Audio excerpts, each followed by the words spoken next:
hapo niyo. Umaze nk'igihe kingana gute utoga? Maze igihe cy'imyaka 10. Imyaka 10 utoga? Yego. 10? Umaze imyaka 10 utoga utazi ikintu bita amazi. Nk'ubu rero yagiyemo yatinya? Ndagiyemo sindayatinya kuko iyo nshatse gukaraba gihe binzamo nkavuga ati reka nkarabe mu maso. Hargiye binzamo nkavuga ati reka nkarabe ku maso. Uba umaze imyaka 10 utoga? Utazi ikintu bita bross? Imyaka 10. Ni myinshi cyane brother.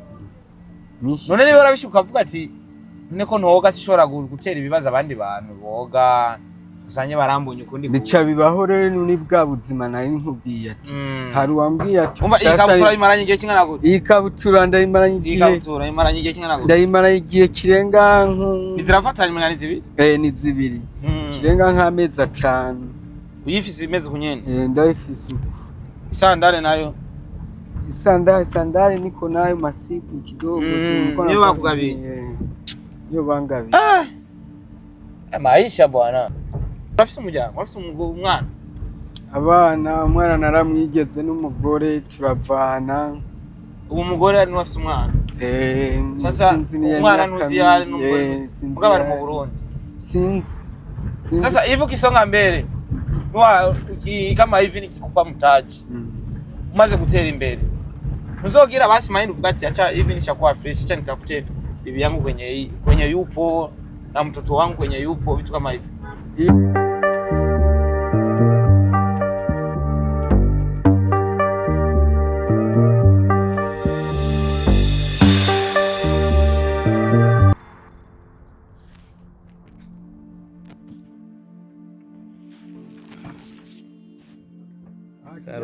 Uko poa lakini uko fresh. Nakuona kijana. Uko fresh. Kijana huyu. Sasa leo bana, leo niko mgeni sasa. Leo uko mgeni kuingia huko ndani basi. Kule ndio unaishi? Ndio. Vipi sasa? Safi. Mimi jina langu Starboy. Yo cameraman. Wewe ni nani hii? Yurike. Mzee wa kuchana. Mzee wa kuchana. Kuchana kweli. Niweze kusema tutakwenda kusafi. Na mnanipiga surprise hovyo. Cameraman, come on. Nakuja wewe na naambia kuna watu wako hapo mbele pale mnapandisha mkono nasema watu wanaweza kuwa wanitafuti. Mimi saona nimekuja nimevaa nimependeza nikasema wewe unajua kuna uza maviatu. Safi. Hapo ukiona hiki kiatu nasema hii ni kali. Hiyo naikubali. Uko poa lakini? Niko safi. Niko safi. Tufike kwanza nyumbani kwanza. Tufike nyumbani. Niko safi vile niko mzima. Niko sana ile na ile la fresh. Kabisa.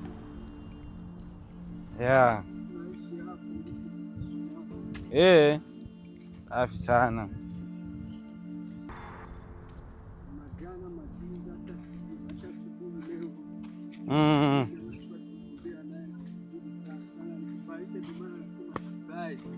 Jana bilishindikana.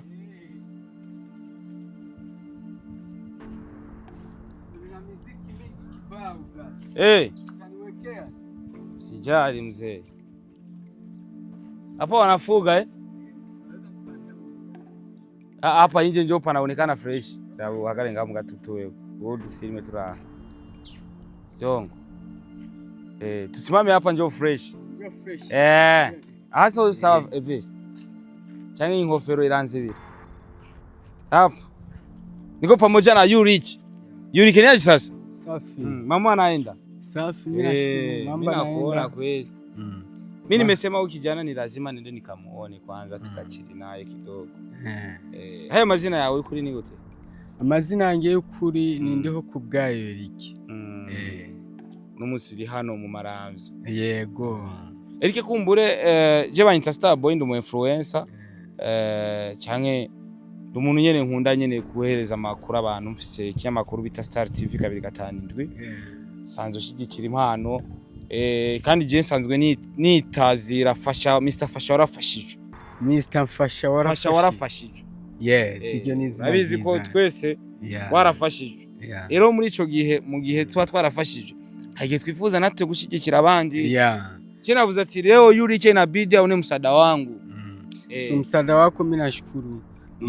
usijali musaza kuna vitu vingi bwawe ndabwemeye maze igihe kirenga imyaka 20 na sindayibuka 18 hejuru yashika 20 ndi musician ndumuririmbyi ndumuririmbyi. Ufise imyaka ingahe muri kano kanya? Mwaka kanya nibaza ko ndiko nja mu myaka 40 n'itandatu n'ine kabisa. Imbere yuko tuza kugera kuri buno buzima Eric arimo muri kano kanya, Eric n'umuntu ki kumva urugendo ratubwira ati Eric je nagenda cana naha kugira dushore kumenya ati Eric n'umuntu kanaka suko none kabisa.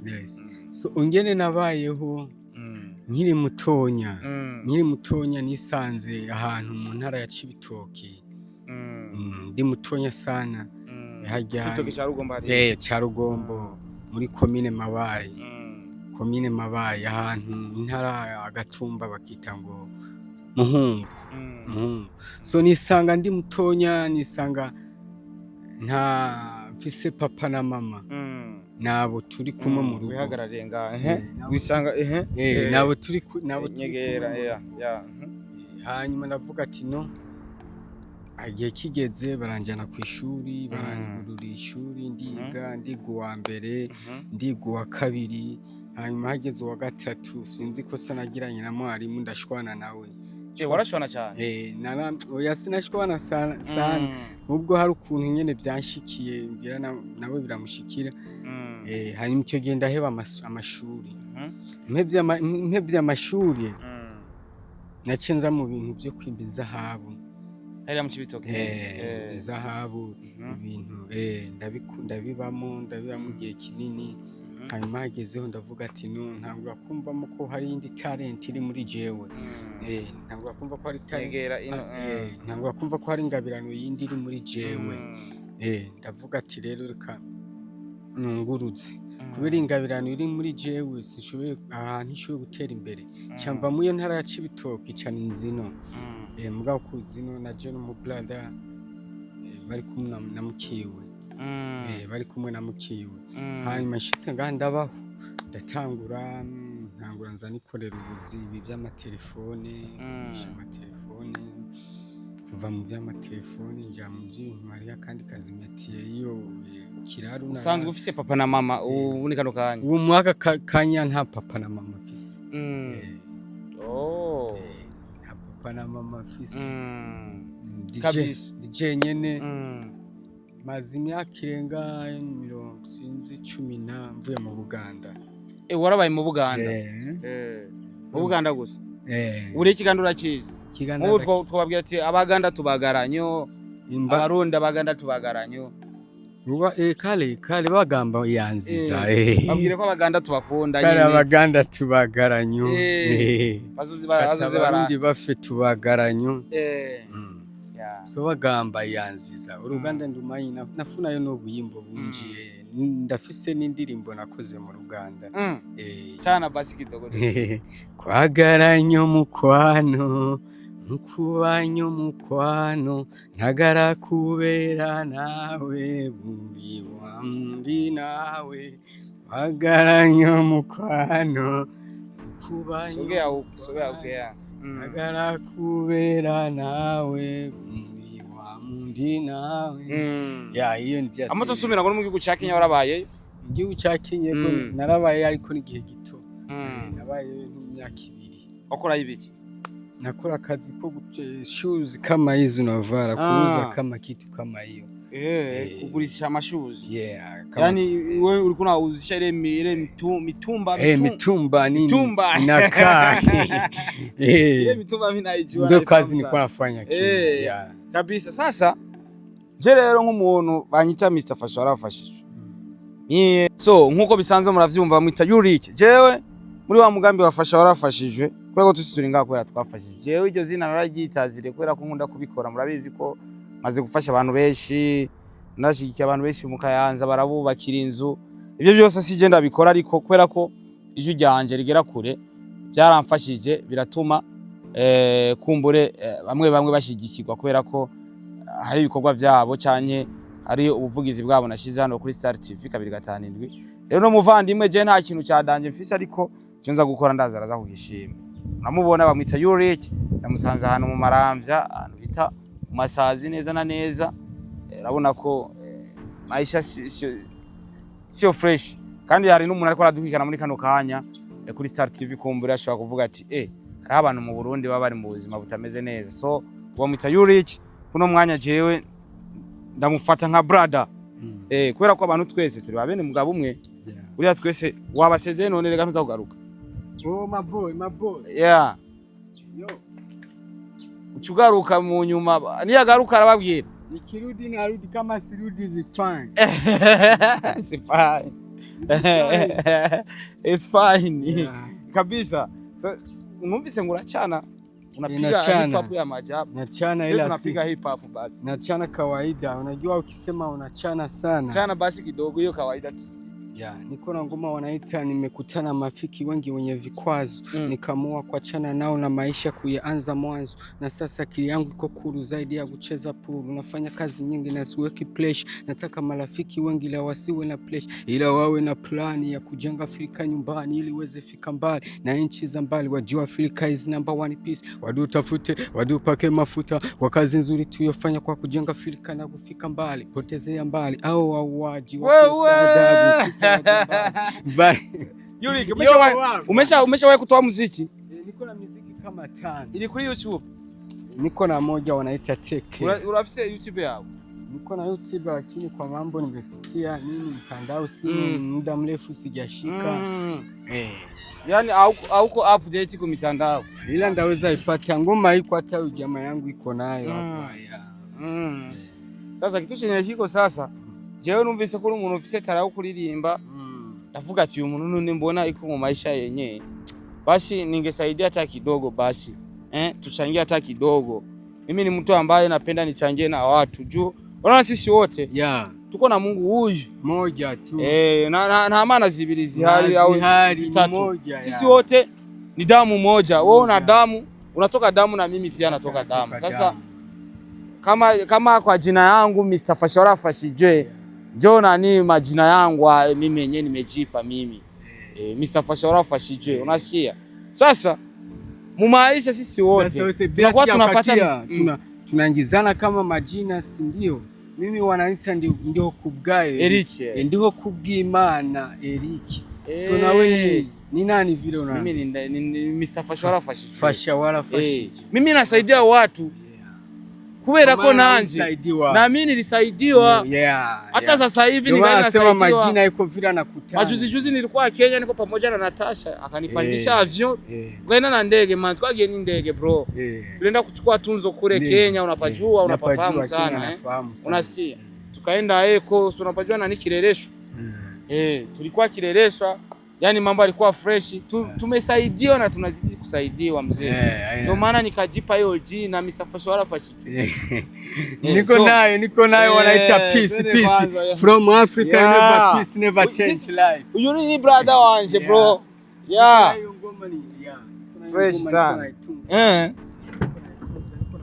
je kugira menye uno Eric umugenzi wanje yanungikiye amafoto arambira ati njye nafise umuntu witwa Eric kweli iko na kipaji lakini maisha yake hayako vizuri.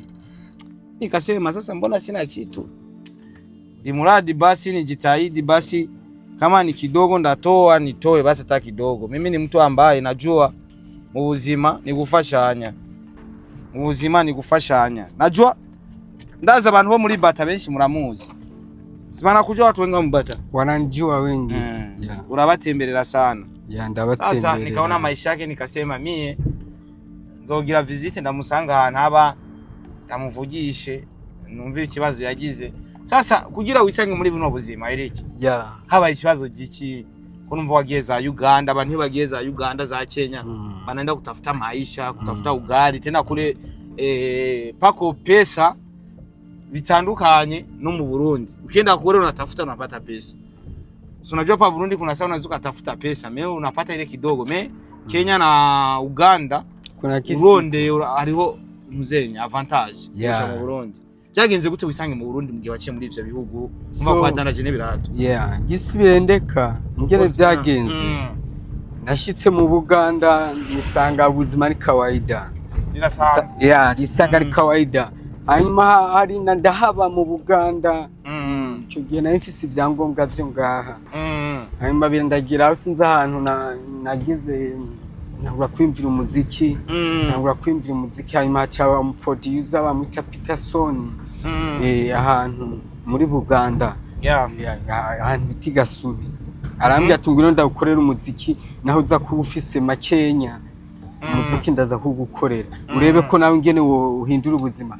So nibaza ko ukuntu ujya Peterson yambonye style arabona ati yes arabona ati unisho kuguma ubahuku urumva ushoboye kuguma ubahuku de kuhindura style je ukora umuziki maze gukora umuziki nawe ukoze hanyuma cyando nk'ahantu kabarenza kuririmba abaganda n'abantu bakunda ibintu by'ubushosho ahantu nga hanyuma ngiye kuririmba niho naciye nibwa byabitamburisha uri kumbaza ati byagenze gute kugira ubeho muri ubu buzima hanyuma ngiye kuririmba aho hantu cyenda kubitwa n'abasuma baho hantu bantu hari muri Buganda bantu harakaranga umuntu na passport na laissez-passer cyo na laissez-passer hanyuma babintwaye cyambaho nta byangombwa afise kuko mu bihugu by'abandi ukwiye kuba ufise ibyangombwa ndavuga ati none ibyangombwa ndabirondere gute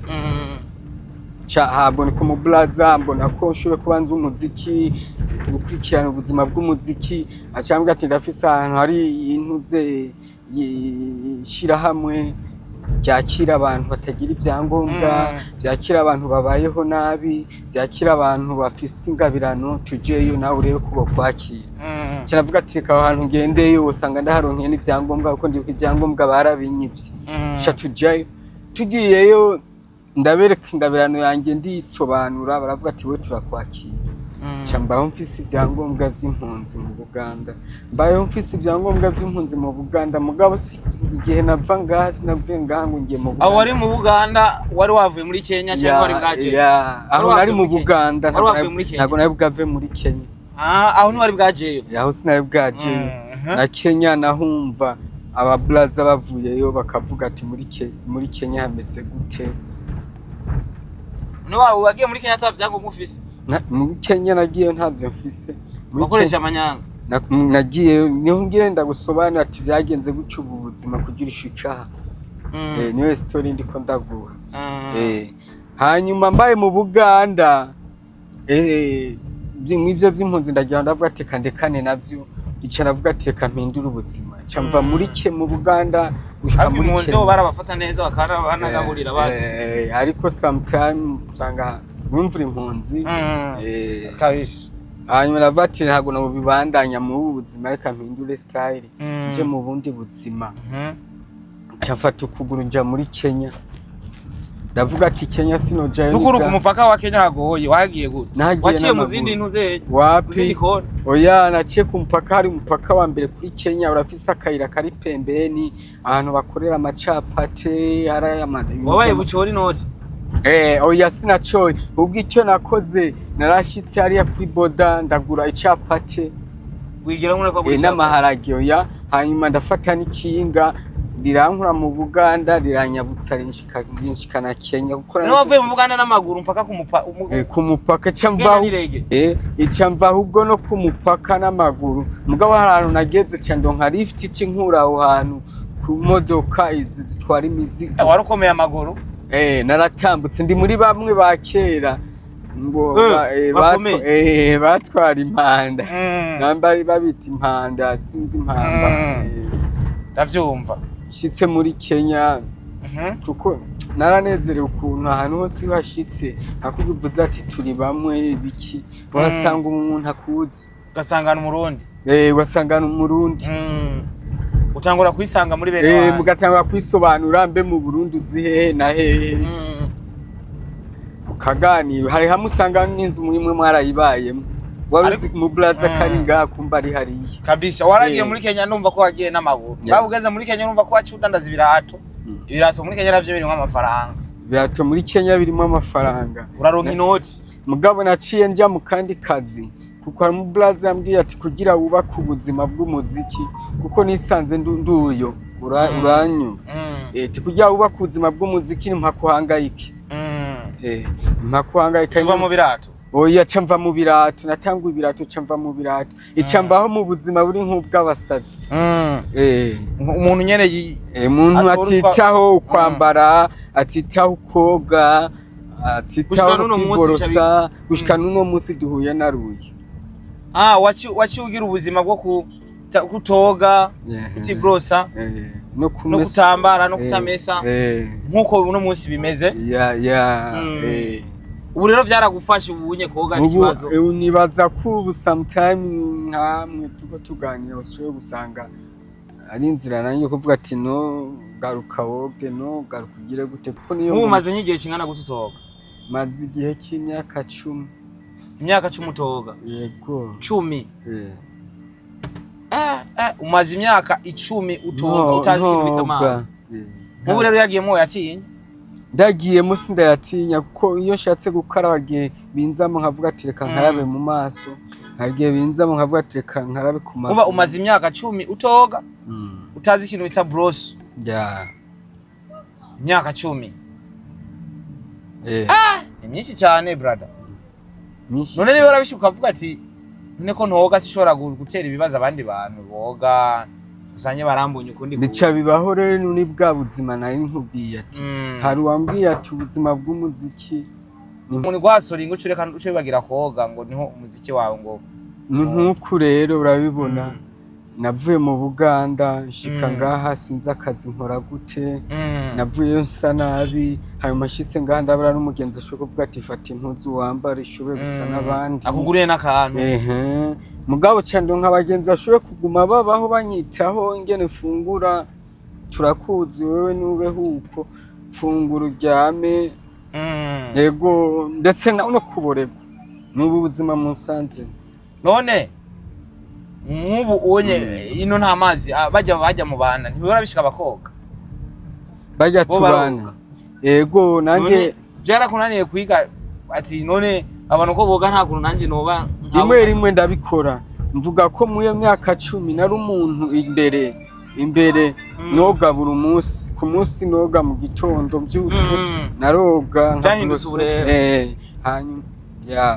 hanyuma ku mugoroba naho mvuye muhire mu kazi nkoga hanyuma werike ndagusavye igisabo jewe ndafise ikintu nza gukorera mbwa sindakikubwira ubunyene kandi ndazoraza kuryohera urumva ndagusavye aterike uwo mfasha ukaza uroga basi iminsi yose wabinkorera yego byuko twamaze kuba bajama minda kuachia namba yangu kisikia kiu ya maji lakini hapana kila siku kisikia kiu ya maji sometime unaniuliza Starboy mimi naitwa Starboy Starboy Starboy uzozuramba za Starboy vipi mimi nasikia kiu unaweza niuzia hata maji basi kidogo afisi tutachangia usijali don't care je unyemerere basi kuzozuroga uzurafata mazi ugahaja uzubabwira abajama bagufasha kugira ubona mazi gutera mazi ari birato mfise muhira nambaye nabigwa mugabo bitandukanye nivyo nza kugukorera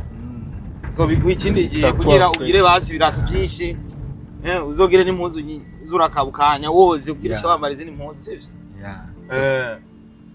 itakuwa fresh byo gufasha cyane byo gufasha gose kubera ko njewe naje ngaho ngo support yinge kugira ibintu bigende neza kubera ko nje nakubwiye bantazira Mr Fasha warafashije narafashijwe n'abantu benshi kuko uno muzi je maze gufata indege inshuro zishika 3 ibyo byose ni Natasha yabikoze muririmbyi kazi Natasha ndazora umwumva Natasha ndamubona arafise featuring na Shiba kumve mu Uganda ndumva ko muzi so rero mwico gihe je kubera ko nzi ko nafashijwe je ibi byose ngira ndagukorere naho Natasha yamfashije urumva umuntu arashobora kugufasha mu vyiwe naho mu vyago akavuga ati biyampaye ko eka nanjye ndabifasha imwe abandi bantu urumva rega n'umuntu akorera umubosi nimba guha amahera wewe wa mubosi ufise amahera utanga nawe uri kurafashwa kubera ko ayo mahera ntwari kuyinjiza utaronka umuntu akora izo deal zawe. Ega n'umubosi ajya bafashije. Ega umubosi afise inoti nyinshi. Araguhemba ati nkorera aka kazi.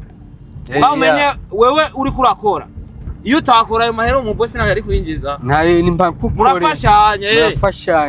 Wamuhembye mugabo umukozi bimenyera nawe yakoresheje ingufu kugira akore ugize ayo mahera. Ari ingene n'umubosi nawe akora hari yari kugira amahera yinjire. Ya nuko. So rero igihari jewe uranyemere kuzoza uroga ubonye misi yose. Je nukuru binkorere yaza kugurira umuti wo mu menyo na broso. Umuti wo mu menyo uzorushitura. Mugana n'ujya mujamba kugurira umuti wo mu menyo. Gira uzuri broso sivyo?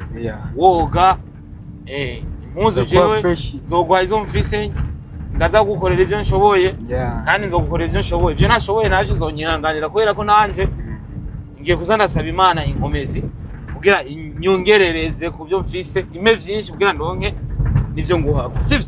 Niko biri. Kandi n'abandi bantu badukurikirana nabo babone yuko nawe urakeneye amazi kujya gutanga bavuga ati bigwiza umugisha sivyo? None ga iri niko biri. Uno musiri mu Burundi amato asumira ko je na Jino n'abaje information zawe ari ukuntu uja kuri batu batoragura biriya ipochette vyaheze. Uja misi yose najayo buri munsi ariko hari gihe njayo ndabirose nkabizana gusanga ndabigurishije amafaranga makenya. Nkakimujigurisha ngaha ugasanga nka kimwe bariko bampereza amafaranga 100 amafaranga 50 ugasanga ejo hari umutipe nahaye umufuko wuzuye ku 4,000. Umufuko wuzuye ya pochette usa nk'uzuye ndavuga akasakazi. None rishe akazi rika aho kazi ko gutoragura ivyo pochette. Urumva uwo mufuko ukusanya mu minsi ngahe? Kugira mufuko naho nabonye ati no mbona ngene mbayeho mbona nkako kazi ntabwo nobandaye ko kuvuga ati reka nze ndatoratura amapochette. Ubwo nko kukwezi winjiza ngahe mu mapochette? Mayo mapochette mu kwezi ngene nabona uharuye amahera winjiza kubera ntayo ndayaronka ntago nayaronkera hamwe. Naronka 5. Gerageje ku kwezi kose nshoboye kuronka nka nk'ijana. Ariko ibihumbi jana cyane urashobora ibihumbi jana ku kwezi avuye mu ivyo bintu ariko rero ushobora gukora akazi ushoboye igihari ntushoboye kuronka izo pochette zo kuvuga ngo yamvuze ati iyo wazironse basi amahera umaze guca menshi mu pochette ku kwezi uca ngahe? Mu bisanzwe ipochette ari zutoragura nta yarimo kuko narabirebye. Gerageje usanga ari nkangaye basi ushiriye nk'umuntu ipochette zigera 200 agafata zigera nka 200 agafata nk'ibihumbi 10 akabana ivyaguha kuko urumva kwezi washobora kuyiza ibihumbi 10. Kuko ujya muntu ugenda gusaba hari abajya batazijya pochette ayitereye no musaka ayiguha eje akayiguha hari gihe eje atazoyiguha kandi urumva kugira ugaruke uzikwize donke za 200 ronke vya bihumbi 10. Erike jayo mahera ipochette y'ibihumbi 10 ku kwezi. Jenzora ndayaguha uzoraba ushaka kandi kazi gatandukanye n'izo pochette. So kangini kazi niko nayo kazi niko nayo ngoma niko na ngoma yangu nionyesha hapo. Kibazo umuziki wo mu Burundi sasa niko nataka sasa nikwambie kuhusu kazi. Kuhusu kazi niko nshaka kugira ubeho neza basi. Niko na kazi wanaita ngo butembei. Butembei ni ya kutembeleza vitu. Sasa niko nataka nipate hata nikipata mtaji naweza kunisaidia nikaingia. Wewe ukora kazi basi ko kudandaza magi. So niko kazi yenye ni loki niko nao. Washa kazi kagute basi numve ko kakuza kama hizi shoes. Akakabuze naho. Hako kanapatikana kwa rahisi. Niko na nafasi napitaga machochoroni nazipata poa sana. Kuna jina niko nayo kama hivi tuko tunaongea. Unajua urumva? Shaka. Basi utumugira akantu gatonya ukora kazokuduza. Unaona ibintu byo gutembereza amagi. Uko numva ko uratembera. Umuntu yo kugurira iyo pataro giza n'ishati ukubita umutaye wayo magi. Wo bishobora cyane erega ikintu cyose hako utora amapochette. Uronka ibyo bihumbi 10 ku kwezi. Amagi nayo ari guronka umutahe ukaronka amahera batari make ku munsi ibyo bihumbi 10 urabironka byinyu ndabesha. Ujya wakoze neza amagi ku munsi 10 urabironka.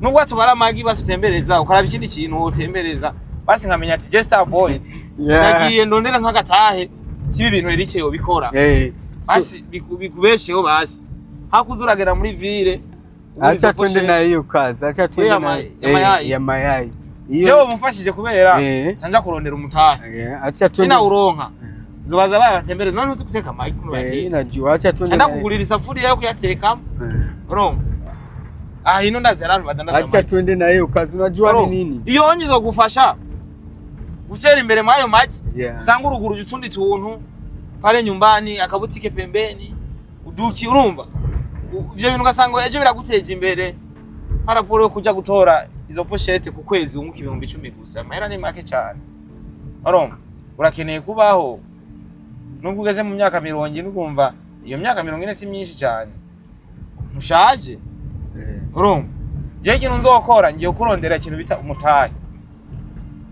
wayo magi nk'iparete zitatu z'amagi parete zitatu z'amagi sinza amahera bigezemwo bibaza nk'ibihumbi 100 birashika parete zitatu z'amagi kiragurira isafuriya urumva ikiringo kingana n'amezi nka3 ndashobora kuzozana kugurira umunyu sivyo wo kuruhunga urabitahura ndabitahura neza cyane kwera icyo kintu ndagikora ndi tayari eri nuzomemukira Sishaka basi ugira akantu ukora nubwo atoba amagi mbira kandi kantu ukora basi zibaye nka zibaye nka zine zibaye nka zine kuko zashobora nubwo kwitemberera no gusa mu maramvya cyane ugashika tawu ni hariya muri bata urabona baramaze gukumenya ukagenda wa testire urumva cyane no kubarabara nyine ugasanga uri dandarije inuze urabona nk'ibi vy'amagi urabona ni fresh urumva baba amagi ibi vy'amagi ni sawa we bishobora nabishobora kabisa kwera ubu muri bata we barakuzi woshobora kwigira hari uyafise uyambariye fresh muga muri bata nivyorosha abapolisi n'ibibazo mugaba aho yadandariza hose ndaza amagi vraiment azogushorera azoba ari umutahe wawe genzo wandaya kugabisa nzoba uri kuranka uzoba umukozi wanje zoba wikorera wewe niwakora neza bizoguteza imbere hako Eric urera amaboko ngwanda kugira ngo nzogucurira 5 sino guho mutahe ukipambana tumumu mutaki pambanira akironda kandi warabaye muri Uganda na Kenya warabonye ubuzima bwao maisha ya Kenya na Uganda Kampala watu ambao mnaishi Kampala na Uganda ni kupambana ili upate pesa kupambani upate pesa ukipambana unapata pesa tunaishi hivyo niko bimeze rero mu buzima bwo muri Uganda na Kenya tunaishi hivyo sasa mimi wapo wasiopambana walimaliza kupambana brother na usisahau mimi naenda nipambane nitafute yo mtaji uyo mtaji takukabidhi wewe ili upambane urabe kwejo hazaza hawe urafise umuryango urafise umwana abana umwana naramwigeze n'umugore turavana ubu mugore ari n'afise umwana sasa umwana ntuzi yari n'umugore bari mu Burundi sinzi sasa hivyo kisonga mbele kama hivi nikikupa mtaji umaze gutera imbere uzogira basi mind uvuga ati acha hivi nishakuwa fresh acha nitafute bibi yangu kwenye yupo na mtoto wangu kwenye yupo vitu kama hivyo hiyo kitu itasumbua hiyo kitu ndasumbua kwa maana utajiongeza utafute mtoto mwingine si unaona ndaweza kwenda wanawake hapo ndaweza kwenda na mwingine nikasema acha niende na mwingine tule tuisha umva ikabutura imara nyingi kingana gute ikabutura ndayimara nyingi kingana gute ndayimara igihe kirenga nizirafatanye mwana zibiri ni zibiri kirenga nk'amezi 5 uyifise imeze kunyene ndayifise isandare nayo Sandali niko nayo masiku kidogo tu niyo bakugabi niyo bangabi maisha bwana ukiona umeshapiga hatua usikae huko unani uchekecheke hadi enjoy kuna watu ambao wanateseka na wanahitaji support yenu kama Mungu amekubariki na wewe fuata mwanya ubariki wenzako sisi wote tunatoka kwa Mungu mmoja tu na maana zibiri zihari change zitatu nta mana zitatu zihari canke zine brother tutegerezwa gusupporting umuntu atacafise cyane yifuza kugera au yifuza kugera unasikia tuna maisha hivyo kisikia ndugu yangu hapa iko na miaka 10 nazi kintu bita mazi nazi kintu cyitwa magezi ariko wewe kwa kuja muri piscine unaenda mu piscine. Unasikia? Uja muri piscine kugira ushobore koga. Hari gihe mora nicara ahantu nibaza ati wandico ndico no munsi. Ariko hakaba hariho abantu ubuzima bwabo bufise ibibazo buri mu mitego. Ntacyo ndico mbere y'Imana, ntacyo nahaye Imana. Guys, ari abantu bafise amafaranga menshi cyane. Basi uze wiyumvira ati basi nkore na rimwe mfashe umuntu rimwe mu ndwi basi uzobwize neza. Je nitwa Starboy ntacyo mfise ariko afise umutima w'impuhwe wo gushigikira abantu. Ariko sometime nuko morangira ikibazo ugasanga nanjye ndarondera amafaranga nkayabura kugira ngo ariko banani ni watu wanaishi Nyakabiga. Uko bako wanaishi Nyakabiga. Walikuwa wanaishi Nyakabiga. Sasa tulihama Bagamia Chitoki cha hapo Bujumbura. Barabara ya kwanza pembeni ya Mtakura. So ndio tuliishi. Uko biri kose Eric. So jeje ngiye gusaba abakozi ba Star TV hanze kuvamo basi umuntu umwe ashikira no muvandimwe. Urumva ko ikabutura y'imaza amezi 3. Yaranatabutse urumva. Basi yagira umuntu kumbure ashaka kumugurira ikabutura 3 cyanye pataro 3. Azobagize neza imari zo mweza agira. Muzo n'amafaranga make kugura ikabutura y'ibihumbi 10, kagura ikabutura 3 za 30,000. Je nabonye haba musaza tozimushira ariko nanje zokora ivyo nshoboye. Ariko tuziye twibuka ko nimba amazi imyaka 10 atoga ariko ukaba ufise piscine ujya koga mu misi yose. Abantu twese nitubaye mu buzima bumwe. So jewe ico nkoze reka mbere ijuru rike muri kano kanya biciye kuri Star TV. Eric tumushigikire umuntu nk'abandi azotume basi je namusabye azozaroga yanyemereye. Namugurira n'umutwe wo kwibrosa. Asa kuraba utundi tuntu ndamugurira ariko namwe umushigikire nawe abeho. Nubwo tubandanya umuziki ariko ubeho. Ukeneye kujya inyama yige. Nkuberwa kujya inyama ryari? Mazi imyaka irenga 25. Utajya inyama? Ntajya inyama. Ujya umuceri gusa n'udwaraye? Umuceri, ubudagara, navumbuye ubudagara buryoshye ukuntu ndabusizemo intore. Babwita ngo bwa mukenu. Myaka 10 utajya inyama. Na style buko na dawa pale hata ukiishi maisha ya kawaida. Unaishi myaka 10 utajya inyama kabisa. Ubugari bwo buraburya? Ubugari ndaburya. Shatse bw'imyumbati ndaburya, bw'ibigori nkaburya. Mbega ikindi kintu novuga udaheruka kiningiki? Muri salo ndabona bahora bakubora. Muri salo wa blaza sometime mishatsi baye myinshi bahora banyubusha. Abanyu koga ho ndumva kweruka koga ndakujanye manze woge basi. Yego. Koga nareba nkabona no impuzu nizi no koga. Woge hama wambarizo ni yare. Kugwaragurika no gwaragurika. Kugwaragurika singwaragurika kabisa ariko cyane kweruru wakera.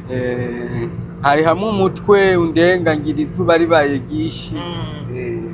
Kandi nguvari yanye maramvya n'amaguru mpaka town urabona isafari tugiye ngaha.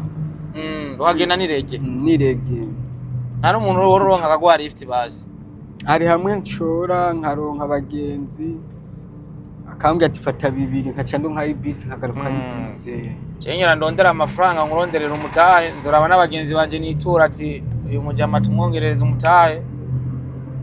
Ndafise utwara aba diaspora mu gihugu ca Kenya yitwa Sarayo ujya ndazi ntazonyuma n'ibihumbi 100. Bana Kenya na mimi napajua kabisa. Nairobi. Huyo jamaa yako yuko Nairobi? Iko Nairobi. Yeah.